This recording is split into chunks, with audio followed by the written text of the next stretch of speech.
Hey, PokéDad fan club, it's PokéDad again, and I wanted to go over this deck profile with you. It's the Vespiquen Night March deck. It's what the deck I'll be using for tournament Thursday tomorrow.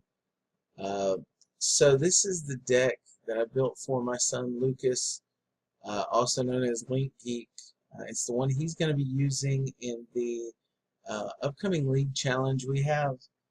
And I've got to just tell you, I'm actually a little jealous because this thing hits like a freight train. Now, the thing about it is I thought Night March was going to be not not doing as well um, with Mew being gone, because Mew really just made that deck so strong. But believe it or not, with Vespiquen and Night March, this deck is still very powerful. The only thing is you've got to be really careful and really think about your Night Marchers. You know, are you going to use Joltik, which only has 30 HP, but you can attack with a double colorless? Or do you have the Pumpkaboo and the Dimension Valley in hand so that you don't need to have 3 energies on Pumpkaboo? Now this deck really gets going. There's a lot of draw power in this deck, and it's very consistent. I mean, you rarely have a poor turn 1. We just have so many outs to ways to get into draw power that every time I've played it, since I've tweaked it, every time I've played it, I've been able to draw at least 20 cards on my first turn and get tons and tons of Night Marchers, hitting anywhere from 120 to 180 on turn 1 or 2, depending on if we're going first or second. So let's take a look at it, and believe it or not, Vespiquen is gonna be at the end of the game. However, I do want to just mention one thing about Vespiquen in this deck. Intelligence Gathering, if for some reason you do get stuck, you can still use Intelligence Gathering to draw your hand. It's only going to do 10 damage, but if you do get stuck, we always have that out for Intelligence Gathering 10. Now we are going to mostly be using Be Revenge, but we're going to wait until all the attacking has been done for the most part with the Night Marchers, and then when all the Night Marchers are in the discard pile, Vespiquen can come in and hit really hard with the Be Revenge. Now, one thing I will tell you is we're not playing any evolutions in this deck. I tried to run a Flareon, but it just made the deck clunky. It slowed it down. And we're going to be hitting hard enough to knock out low-end Megas and most EXs pretty easily. So, and especially at the end, I mean, we're going to have like 15 or 16 Pokemon in the discard pile. With a Muscle Band, I mean, we're easily hitting 200, and and many times have much more than that. So let's go ahead and and Be Revenge, if you didn't know already, it does 10 more damage for every Pokemon that you put in your discard pile. So it synergizes extremely well with Night March. So there's 12 Night Marchers. There's Joltik, which only has 30 HP. There's Pumpkaboo that has 60 HP. And then there's Lampent, which has 70 HP, but it's a stage 1. We never use it to fight. It's the very first Pokemon that we put in the discard pile. And we'll talk about how we get them in the discard pile. All 3 of these cards have the attack Night March on them. So Night March does 20 damage times the number of Pokemon in your discard pile that have the Night March attack. So if you have one Night Marcher that's on in the active spot, and you were able to get the other 11 Night Marchers in the discard pile, you could hit for 220 damage. If you throw on a Muscle Band, you could hit for 240. So it's possible to knock out Megas, but you're gonna have to put everything into there. Now I've seen some variants where they don't run but maybe 8 Night Marchers, and it just works better if you've got 12, because you want your Night March attack to be able to hit as hard as possible. Now, a couple things about Joltik and Pumpkaboo. If you're running against bats, you're going to want to play Pumpkaboo, and even then they're probably going to get sniped. But the last thing you want is to bench Joltik and then you know, Zubat, Golbat, and Crobat come in and take out your Joltiks before they even get a chance to attack. However, there's a couple things to note. Joltik is lightning, so works very well against Mega Rayquaza and Eviltal EX. Pumpkaboo is psychic, so works well against other psychics and your fighting types like Lucario EX and Machamp EX. So they can be used to hit for weakness. And then of course Vespiquen is grass, so it's going to hit Seismitoad very well. It will hit Primal Groudon, Primal Kyogre, and those that are weak to other water types that are weak to grass. So anyway, the idea is we're going to get rid of the Lampents, and then depending on the board state, we'll either get rid of Joltik or Pumpkaboo, or we might have a couple of each as attackers. Really though, you don't want to have, you might want to have one, maybe 2 or 3 Night Marchers for attackers, and the rest of them you want to try to get in the discard pile. At least have 9 in the discard pile so that you're hitting for 180 plus a Muscle Man would be 200. Now, because you have so many Night Marchers, there's a good chance 1 or 2 of them will get prized every game. So it's very important to keep your count up. So if you know that you're getting ready to take a knockout on your opponent, and let's say it's an EX, you're going to take 2 prizes, it's better to just go ahead and discard the Joltiks and the Pumpkaboos that you have in your deck, because there's a good chance you're going to draw into, if you're keeping count of them well, you'll draw into another one when you take your prizes. So that's what I recommend for your Night Marchers. Joltik and Pumpkaboo will be our main attackers, and we're going to use maybe 2 or 3 of them is all to attack with. Vespiquen, we run a 3-3 line, so we use those for our attackers also. And again, Vespiquen is going to just come in at the end. Now, to pump up Vespiquen's attack and also give us more draw power, we play 4 Unknown. So Unknown has the Farewell Letter ability. Play it down to the bench, then you can discard it and you get to draw a card. So basically, every time you have 4 Unknowns in your deck, you get 4 free card draws every game.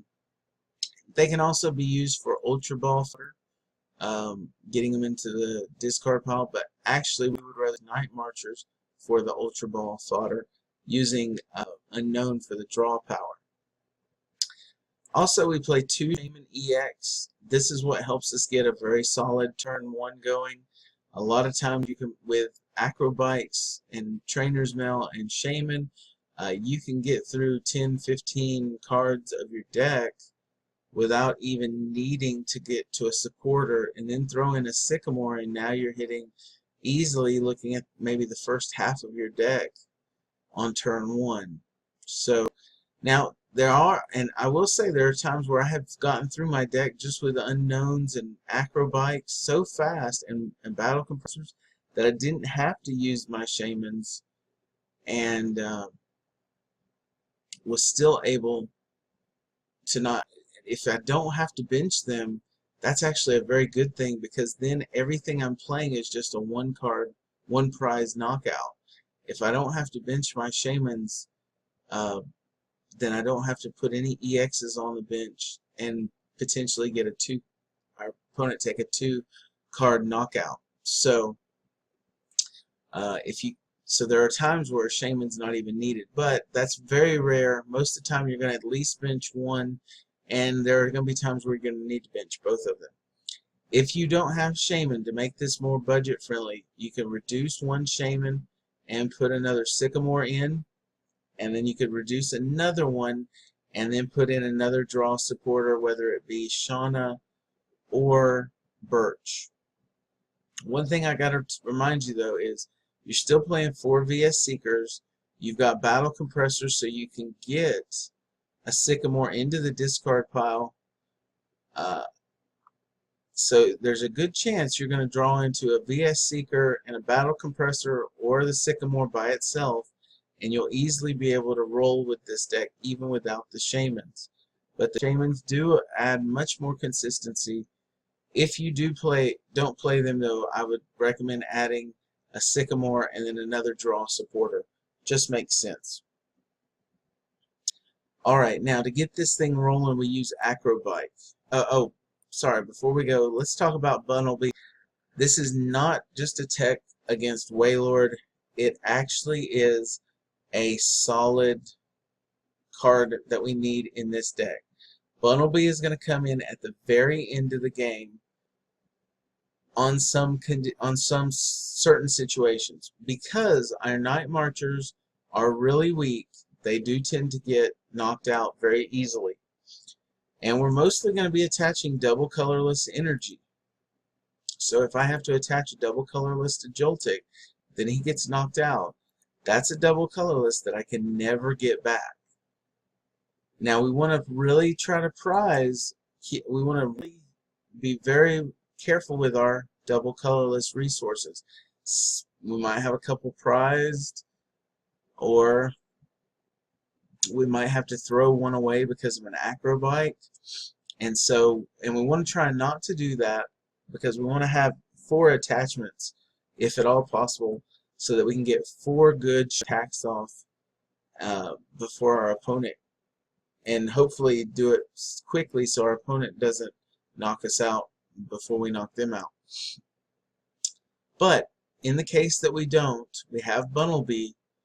For just 1 energy, we can rototiller 2 of those double colorless back into the deck. And usually Bunnelby's not going to come into play until the very end of the game. Now you might bench him earlier than that if you run into him, but you're gonna he's not going to come into play till the very end, where if we run out of energy, we can use it. Now we're probably going to have to sacrifice a prize. They're probably going to take Bunnelby out, but that being said, that's okay. To get the 2 double colorless, this thing's going to run so fast that to get the extra double colorless, it's worth it. Now we do play the other 3 energies, 1 lightning just in case we need it for Gnaw, and 2 psychic in case we need it for Ram.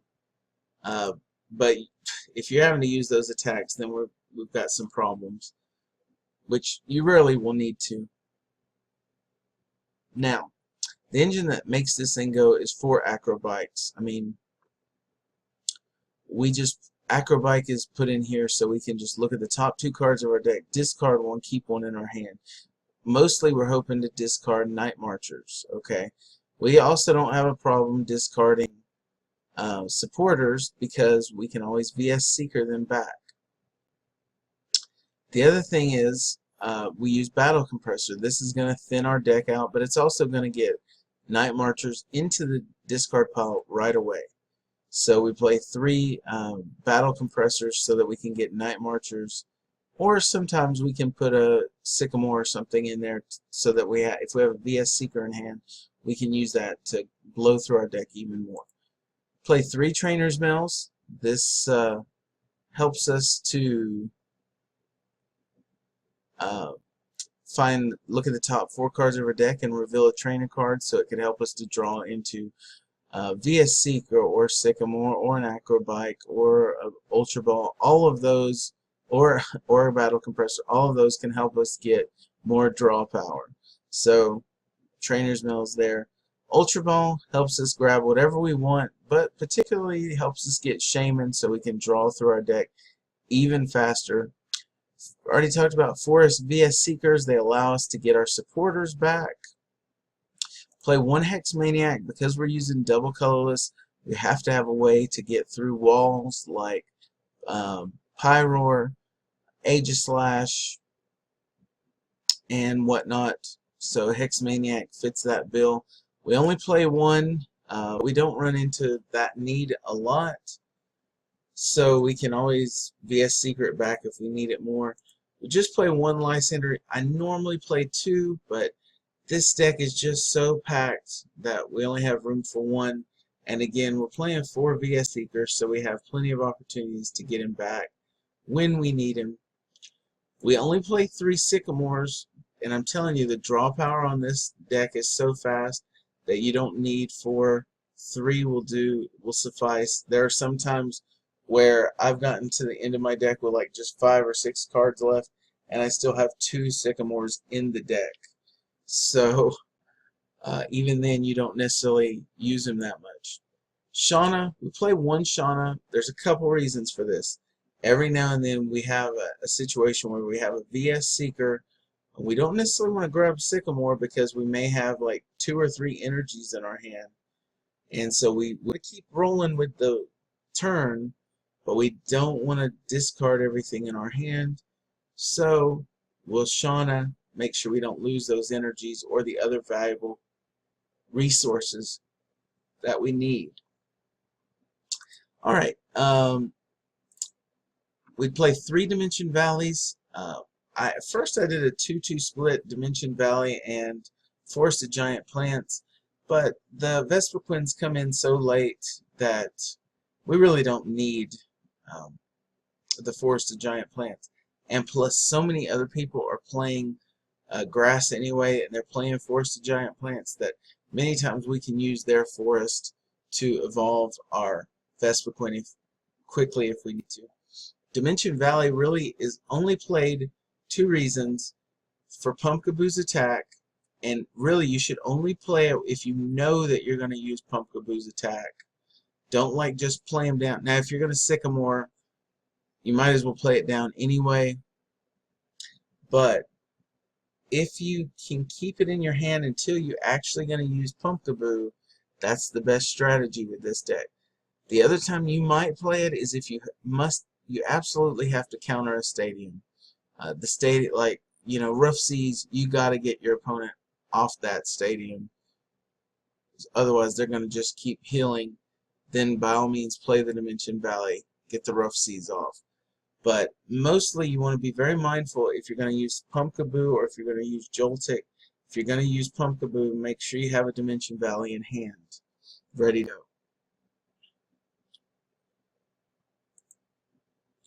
Play 2 Muscle Bands. Now I know people are probably saying just 2. Again, we don't have a lot of room, and our Night Marchers are hitting pretty hard anyway. The Muscle Band really should only be attached if you need that extra 20 to finish something off. If you're gonna Sycamore it, then by all means attach it to who you think will be the most useful. But we can be judicious with where we put our Muscle Bands. And then I talked about the energy. So this is the deck, and for some reason I think I have one too many items somewhere, which I'll mention because we play 1 switch in this deck, but I'm not sure what I take out. I think it's probably an Acrobike. We'll probably drop down to 3 Acrobikes and play 1 switch. And I do recommend playing the 1 switch just in case. There's sometimes. Now, fortunately, Vespiquen has free retreat, so if one of your Night Marchers get knocked out, you can promote the Vespiquen for free retreat, and then decide later, once you've gone further in the turn, who you're going to attack with. But anyway, so that's the deck, guys. I hope you enjoy it. I'll be showcasing this tomorrow on Tournament Thursday, so be on the lookout out for it. Anyway, this is PokeDad signing off. Hit like, subscribe, give me your comments, tell me what you think about the deck, and we will talk to you later. Bye.